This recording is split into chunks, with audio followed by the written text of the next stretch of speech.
చెప్పినట్టు పాటించండి, మీ సమస్యకు ఖచ్చితంగా పరిష్కారం అనేది లభిస్తుంది. ఇంకా మీరు మీ జాతకం గురించి పూర్తిగా తెలుసుకోవాలంటే గురువుగారి ఫోటో కింద గురువుగారి పర్సనల్ నెంబర్ అనేది స్క్రోల్ అవుతూ ఉంటుంది. దానికి కాల్ చేసి మీరు మీ జాతకం గురించి పూర్తిగా తెలుసుకోవచ్చు.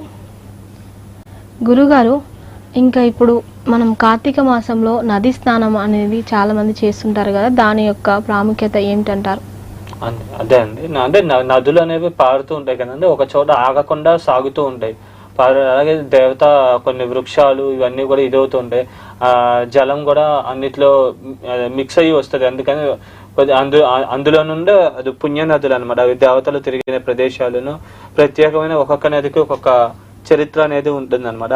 అంటే ఆ టైంలో ఈ కార్తీక మాసం టైంలో మాత్రం నదీ స్నానం చేయడం వల్ల సకల పాపాలు హరించబడి సకల యోగాలు సిద్ధిస్తాయి. అలాగే భగవంతుడితో మనకి ఉన్న శక్తి అనేది మనకి పెరుగుతుంది అనమాట. భగవత్ శక్తి మనకి పెంపొందుతుంది.